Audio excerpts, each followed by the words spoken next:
अचरा से झार पिया हो अंगना बहार पिया हो चौका पुरौनी सगरो नेवता पेठौनी अपना महई के बोलौनी माई के चुनारी चढ़ौनी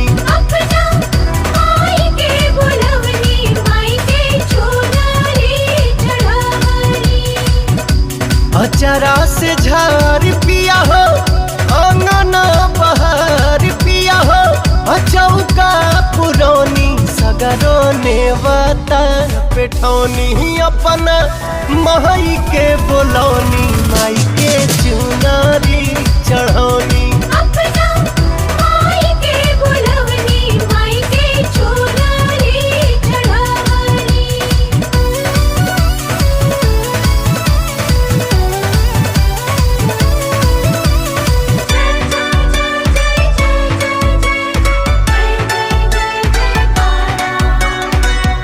गंगा जी के घाटिया से जलबल आई के आवे वाला रहिया में फूलबा बिछाई के हो गंगा जी के घाटिया से जलबल आई के आवे वाला रहिया में फूलबा बिछाई के हथवा के जोरी पिया हो रहिया गोरी पिया हो हसनो डसौनी लाले कंगना मंगौनी मुहवा देख के सजौनी माई के चुनारी चढ़ौनी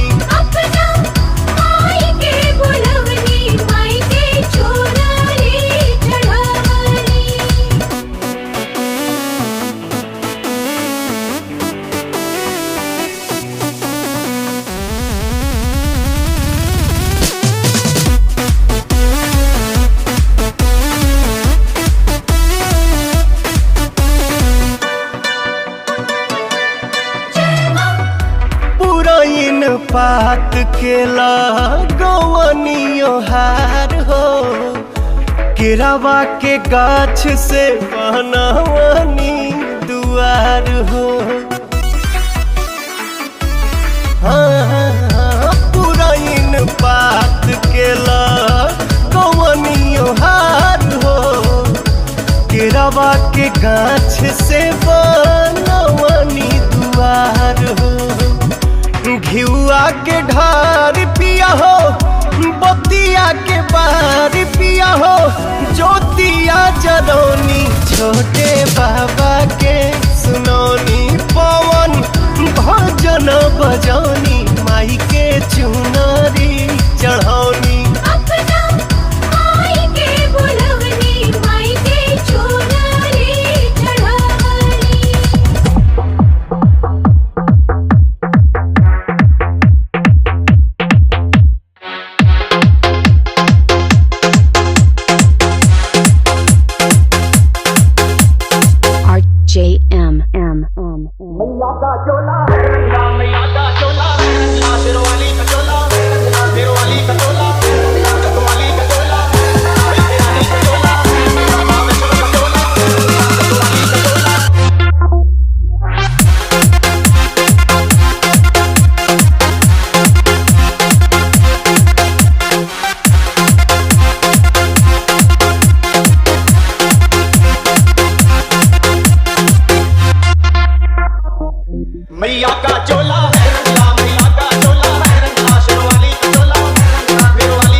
नवरात्र आइल माँ के पूजन करी,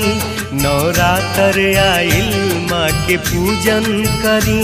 औरी भक्ति में मैया के रम जाई जी। नवरात्र आइल माँ के पूजन करी, औरी भक्ति में मैया के रम जाई जी। नवरात्र आइल माँ के पूजन करी, औरी भक्ति में मैया के रम जाई जी। माँ के कृपा होई सब संकट कटी, माँ के कृपा होई सब संकट कटी, आंधी जिंदगी में गमवाला थम जाई जी। नवरात्र आइल माँ के पूजन करी, और भक्ति में मैया के रम जाई जी। नवरात्र आइल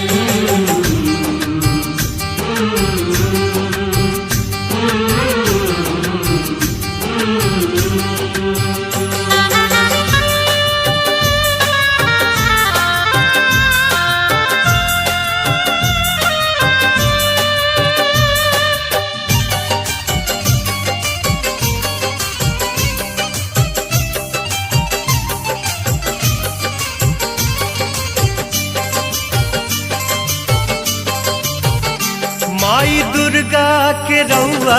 करी वंदना, करी तन मन से 9 दिन माँ के उपासना।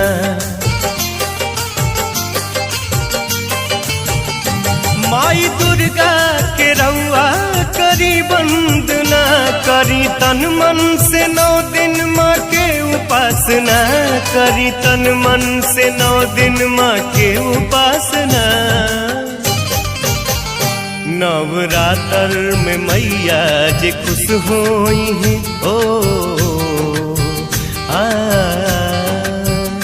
नवरात्र में मैया जे खुश होई है, बाग दिल के खुशी से गमक जाई जी। नवरात्र आइल माँ के पूजन करी, और भक्ति